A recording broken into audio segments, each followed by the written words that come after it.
ओम नमो भगवते वासुदेवाय।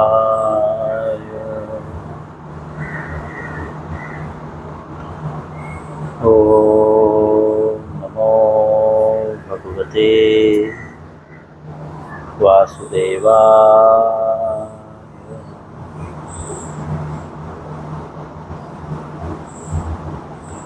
ओम नमो भगवते वासुदेवाय।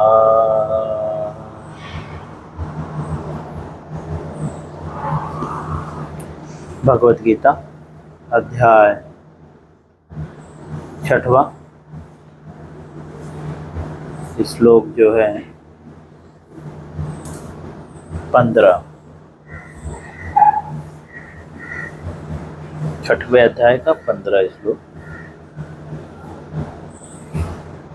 सभी लोग प्रयास करें, भगवत गीता अपने सामने रखें और श्लोकों पे पढ़ने का प्रयास करें। इसके पहले भी मैं इस श्लोक पे चर्चा कर चुका हूँ, लेकिन आज हम पुनः इसी श्लोक को लेंगे और शुरुआत से हम पढ़ेंगे।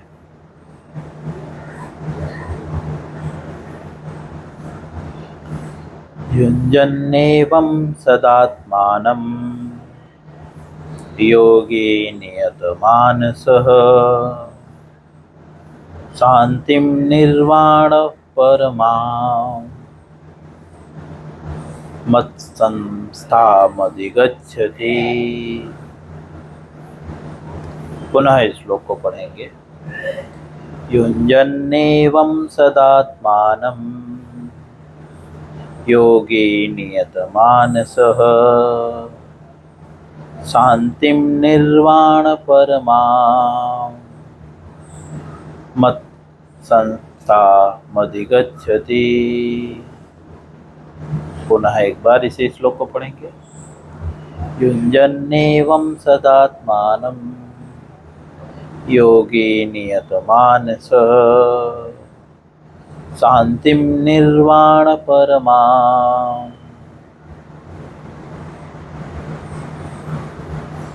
मत्संस्थामधिगच्छति।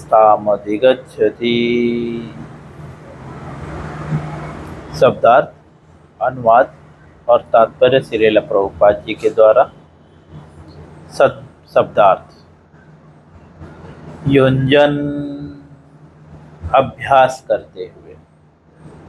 अभ्यास मतलब बार बार एक ही चीज को दोहराने को अभ्यास कहते हैं।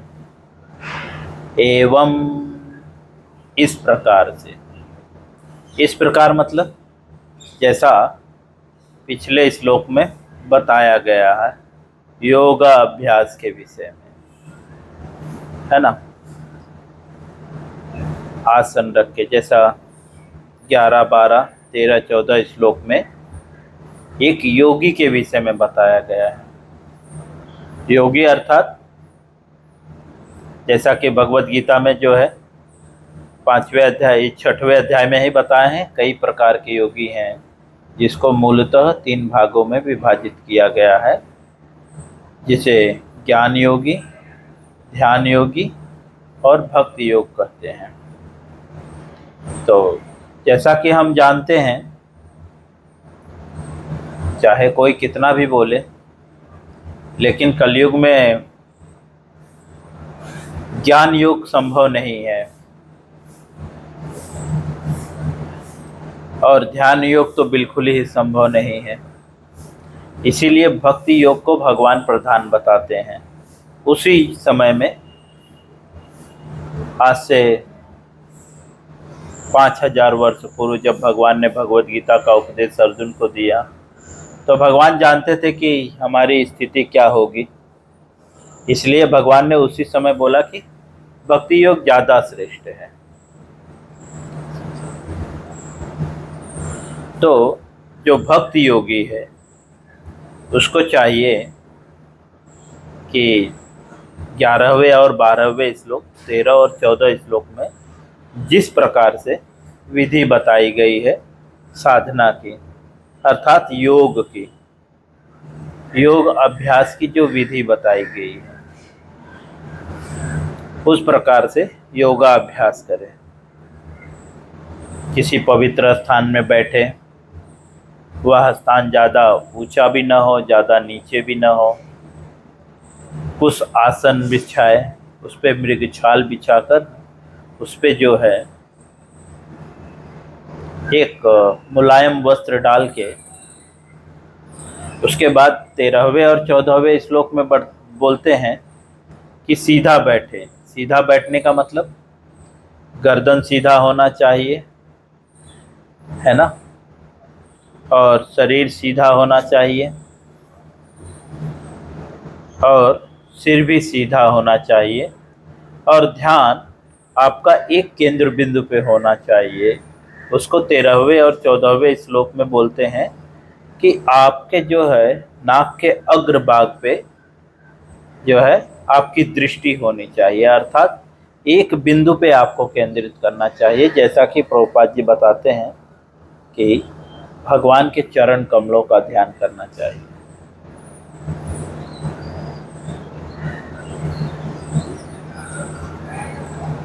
कुछ लोग कमेंट कर सकते हैं कि इस समय तो यह संभव नहीं है। तो भगवान भगवत गीता में जो है 2 अध्याय में स्पष्ट रूप से बोलते हैं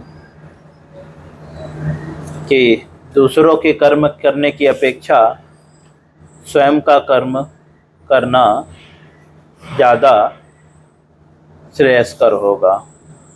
भगवत गीता के मेरे ख्याल से कितने 2 अध्याय में,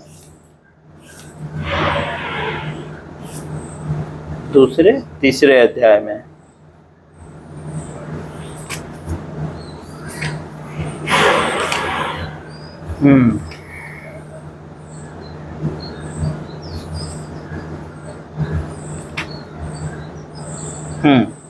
तीसरे अध्याय के 35वें श्लोक में श्रेयान स्वधर्म विगुणः परमं धर्मात् अनुष्ठितः स्वधर्म निधनं श्रेयः परम धर्म भय आ वह।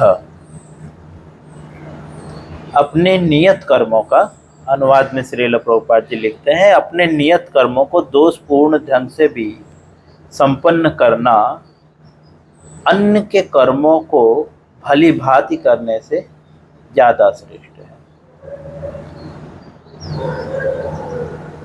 तो 3 अध्याय के जो है 35वें श्लोक में बताते हैं कि जैसे कि अगर हम यहाँ पे जो योग की जो विधि बताई जा रही है योगाभ्यास की, जिसमें भक्ति योग प्रधान है, तो कोई बोले कि इस समय यह संभव नहीं है, तो भगवान जो है 3 अध्याय के 35वें श्लोक में पहले ही बता चुके हैं कि दूसरों के कर्म करने की अपेक्षा अपना कर्म करना ज़्यादा श्रेयस्कर है, भले ही वो त्रुटिपूर्ण ढंग से क्यों ना हो। तो यहाँ पे बता रहे हैं एवं इस प्रकार से, मतलब जो प्रकार बताया गया है 11, 12 और 13, 14 श्लोक में, इस प्रकार से जो है सदा निरंतर, निरंतर मतलब बार बार, नॉन स्टॉप, कोई अंतर नहीं, अंतर मतलब गैप, निरंतर, नी मतलब नहीं, अंतर मतलब गैप, कोई भी गैप ना करके, उसे चाहे हर दिन भी मान सकते हैं। क्योंकि पिछले श्लोक में बता रहे हैं पवित्र स्थान में बैठना है, ठीक है, और वह आसन ज़्यादा ऊंचा भी नहीं होना चाहिए, ज़्यादा नीचा भी नहीं होना चाहिए, ठीक है, और दृढ़ता पूर्वक अभ्यास करना है। दृढ़ता पूर्वक मतलब एक समय निर्धारित करना है, कि इतने समय तक तो कम से कम मैं बैठ के जप कर सकूं, या जो विधि है इस विधि का मैं कम से कम इतने समय तक पालन कर सकूं, उसको दृढ़ता पूर्वक बोलते हैं ना। दृढ़ निश्चय कीजिए, आपको ये एग्जाम में पास होना है ना। कोई हम बच्चे को बोलते हैं ना दृढ़ विश्वास होना चाहिए, समझे। तो ये मोही नहीं बोलते कि डायरेक्टली 10वीं में पास होना है, हम बोलते हैं जिस क्लास में पढ़ रहे हो उस क्लास में दृढ़ विश्वास से पढ़ो और अच्छे से पास करो। तो दृढ़ निश्चय मतलब जो अभ्यास कर रहे हैं उसमें कुछ समय निर्धारित करके कम से कम थोड़ा तो दृढ़ विश्वास होना चाहिए। तो दृढ़ विश्वास करके मतलब एक उचित समय में निरंतर अभ्यास करें। निरंतर मतलब बार बार, कोई अंतर नहीं होना चाहिए। जैसे ये दो हाथ है, ये दोनों हाथ के बीच में अंतर है, तो इसमें कोई अंतर नहीं होना चाहिए। मतलब प्रतिदिन सेम समय में, प्रतिदिन उसी समय पे जो है वही स्थान पे हमें साधना करना चाहिए, कोई अंतर नहीं होना चाहिए। किसका अंतर नहीं होना चाहिए? पवित्र स्थान का अंतर नहीं होना चाहिए, योग अभ्यास की विधि का कोई अंतर नहीं होना चाहिए। ऐसा नहीं आज कुछ अलग तरह से किए कल कुछ अलग तरह से, ये अंतर नहीं होना चाहिए, फर्क नहीं होना चाहिए, हर दिन बदलाव नहीं होना चाहिए। निरंतर के कई सारे भावार्थ हैं। तो जो है इस प्रकार से अभ्यास करते हुए, निरंतर अभ्यास करते हुए आत्मा नाम, आत्मा नाम मतलब शरीर, मन तथा आत्मा से निरंतर अभ्यास करना है। किससे अभ्यास करना है? शरीर से भी अभ्यास करना है, मन से भी अभ्यास करना है और आत्मा से भी अभ्यास करना है। मतलब इनडायरेक्टली बता रहे हैं कि एक दिन में आपके लिए यह संभव नहीं है। इनडायरेक्टली यहाँ पे शब्द आ रहा है कि आपको ये हर एक दिन में संभव नहीं है, समझे। कभी शरीर साथ नहीं देगा, तो कभी मन साथ नहीं देगा, तो कभी आत्मा साथ नहीं देगी, है ना। हम देखते हैं ना, कभी हमारा मन भागने लगता है, तो कभी कमर दर्द करने लगता है, कभी बदन दर्द करने लगता है, कभी बुखार हो जाता है ना। कभी मन ही खराब रहता है, कोई कुछ बोल दिया तो। इसीलिए बोल रहे हैं निरंतर अभ्यास करना है, मतलब बार बार प्रयास करना है। किससे प्रयास करना है? शरीर से, मन से और आत्मा से। अर्थात भटक सकता है, समझे, तो भी अभ्यास करना है। जैसे बच्चा पहली क्लास में या जब शुरू में जब वो लिखना चालू करता है तो उसका राइटिंग अच्छा नहीं होता, तो हम बोलते हैं बार बार अभ्यास करते रहो, है ना। राम अनुभव है आपको, इस चीज का अनुभव है आपको, हाँ?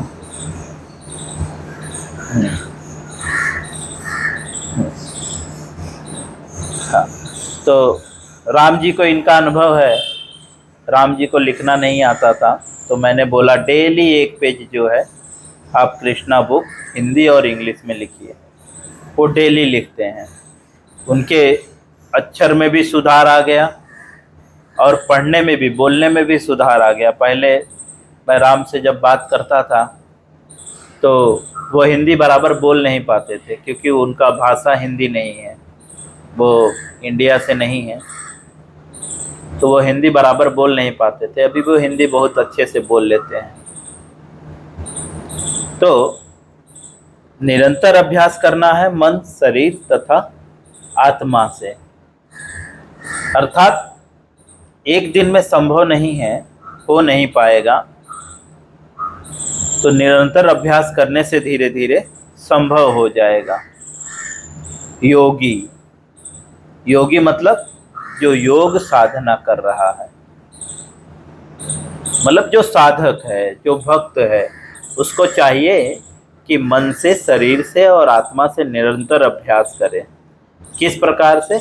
इस प्रकार से, मतलब जो बताया गया है 11, 12, 13, 14 श्लोक में। नियत मानस, संयमित मन से युक्त। संयमित मन से युक्त मतलब विश्वास रहना चाहिए, संयमित रहना चाहिए कि आज नहीं तो कल हम सक्सेस होंगे। समझे? इसको संयमित, जिसको धैर्य, एक शब्द में बोलते हैं धैर्य। एक भाषा में इसे हम धैर्य भी बोलेंगे। अब सामाजिक स्तर पे ये बातें यूज करते हैं, थोड़ा संयम रखिए भाई, काम हो जाएगा, है ना।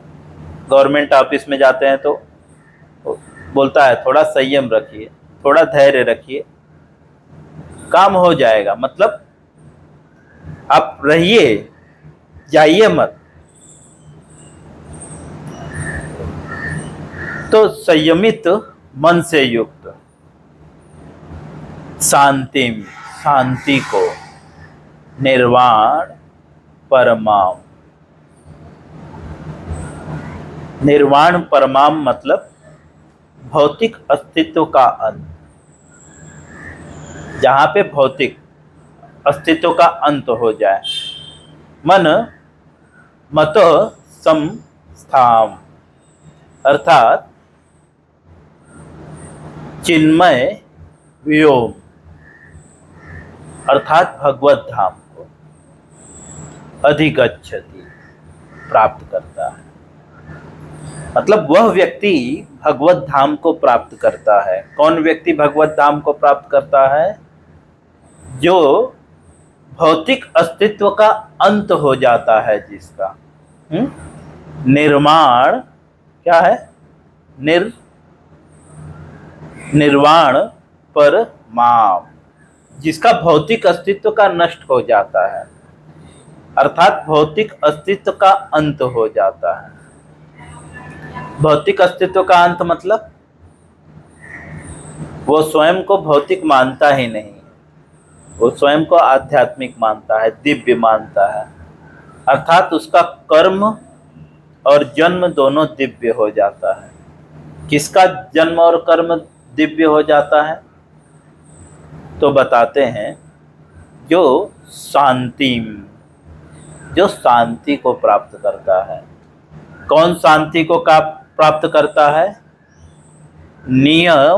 नियत मानस, संयमित मन से युक्त वाला व्यक्ति, अर्थात जो धैर्य रखता है, ऐसा व्यक्ति।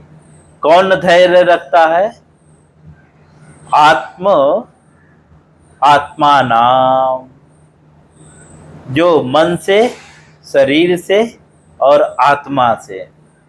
मन से, शरीर से, आत्मा से क्या? तो कहता है सदा, निरंतर। क्या निरंतर? तो बोलते एवं, इस प्रकार से। क्या इस प्रकार से निरंतर? तो बोलते हैं युञ्जनः, अभ्यास करते हुए। इस प्रकार से अभ्यास करते हुए जो निरंतर शरीर से, मन से, आत्मा से जो योगी है, जो योग साधना करने वाला व्यक्ति है, जो संयमित मन से युक्त जो है, शांति को प्राप्त करता है और भौतिक अस्तित्व का अंत करता है, उसके बाद वह जो है भगवत धाम को प्राप्त करता है, अधिगच्छति, प्राप्त करता है।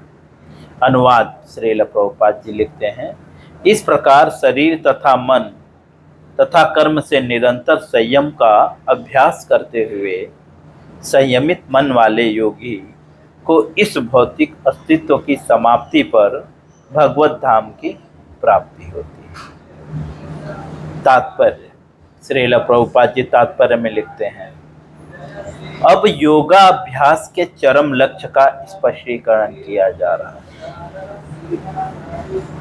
अब जो है योग अभ्यास का जो है जो चरम लक्ष्य है, चरम लक्ष्य मतलब जो मुख्य लक्ष्य है जिसके लिए योग अभ्यास बनाया गया है ना। तो यहाँ पे उसका स्पष्टीकरण किया जा रहा है। स्पष्टीकरण मतलब अच्छे से समझाया जा रहा है। क्या समझाया जा रहा है कि योगा अभ्यास जो है भगवत धाम को प्राप्त करने के लिए है। योगा अभ्यास का चरम लक्ष्य क्या है? भगवत धाम प्राप्त करना।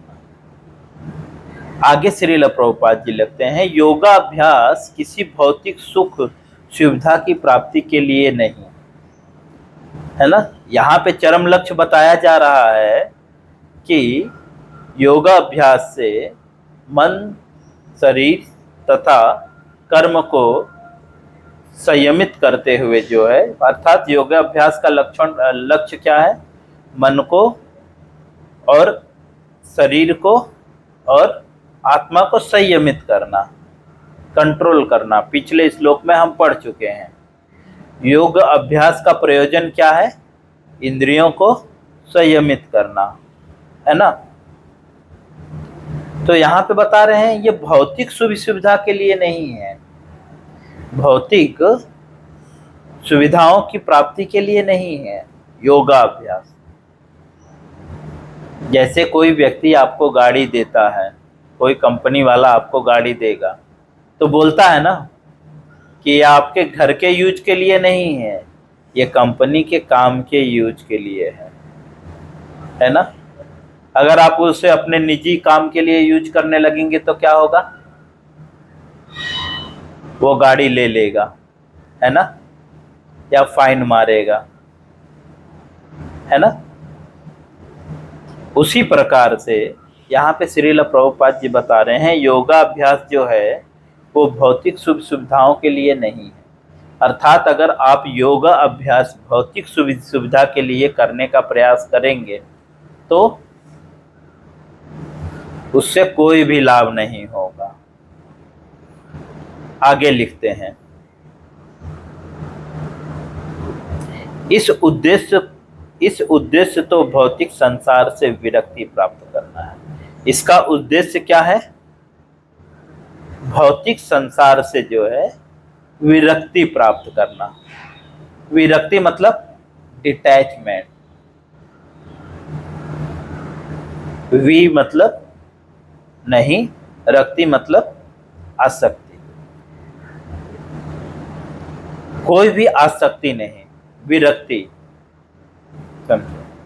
विषयों से रक्ति, डिटैचमेंट, विषय रक्ति, विरक्ति। जो विषयों से अलग कर दे वह विरक्ति है, जैसा कि हम पिछले श्लोक में पढ़ चुके हैं। योगा अभ्यास का जो है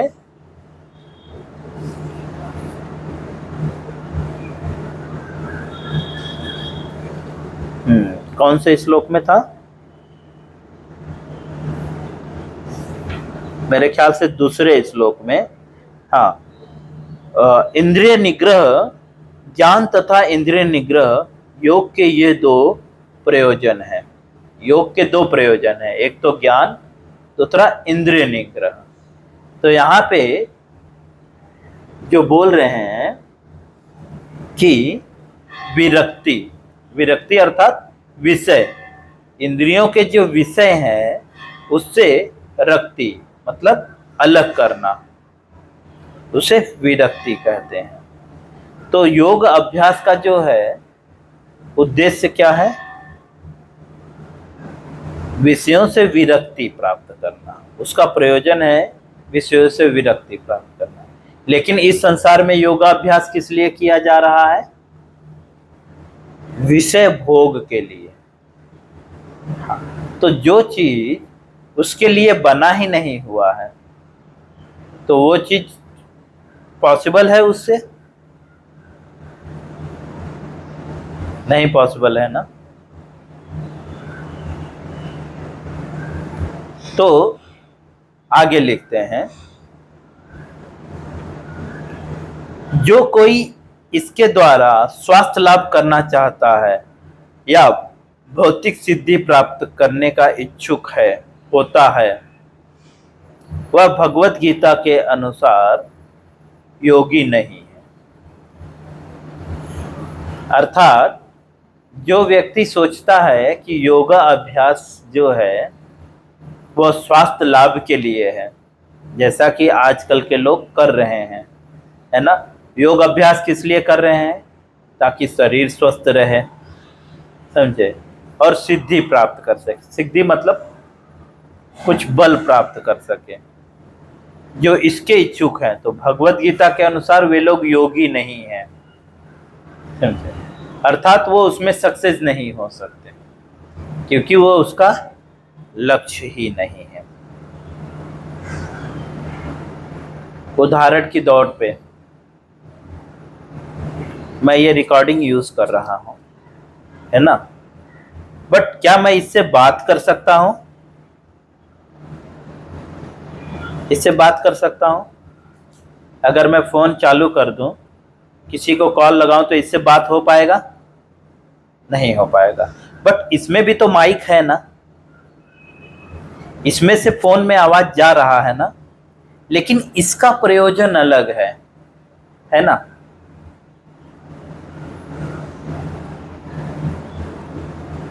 तो प्रत्येक चीज का अलग अलग प्रयोजन है। जैसे पानी को चबाया जा सकता है, पानी पीने के प्रयोजन से है ना। और खाने को निगलने से क्या, अभी खाने को अगर पियोगे तो शरीर के लिए वो फायदेमंद होगा? नहीं, अंदर जाएगा, डाइजेस्ट नहीं होगा, क्योंकि खाने को चबाना पड़ेगा आपको, है ना। डॉक्टर लोग भी बोलते हैं 32 बार चबाइए दांत से।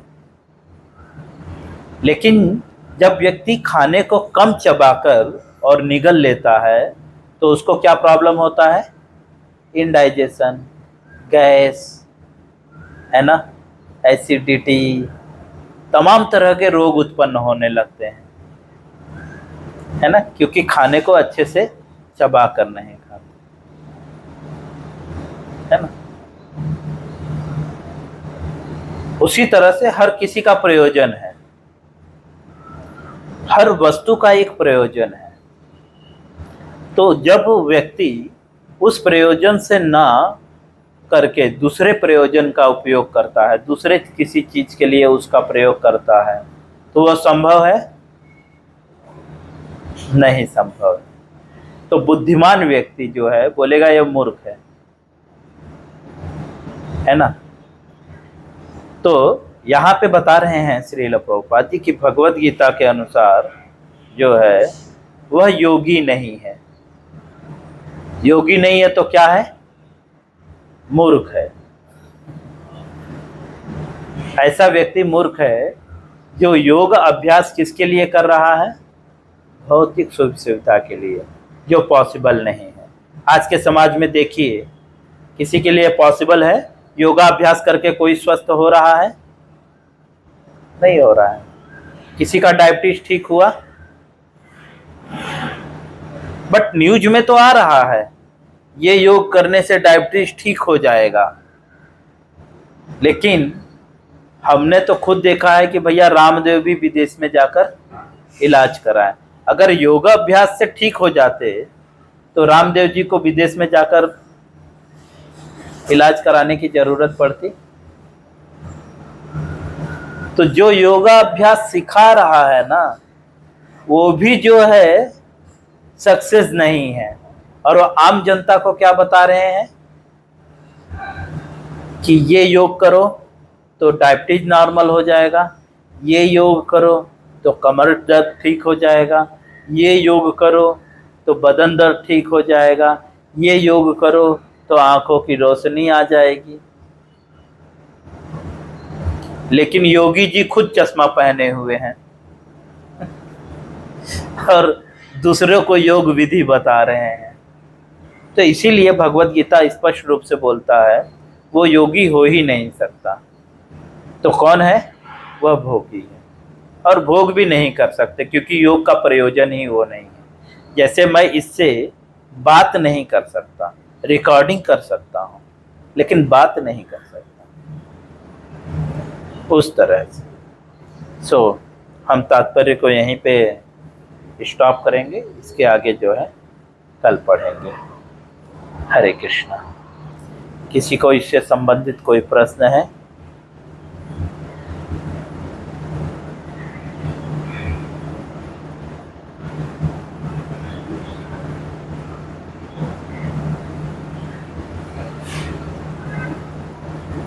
सभी को समझ में आ गया? ठीक है, हम यहाँ पे विराम देंगे। हरे कृष्ण।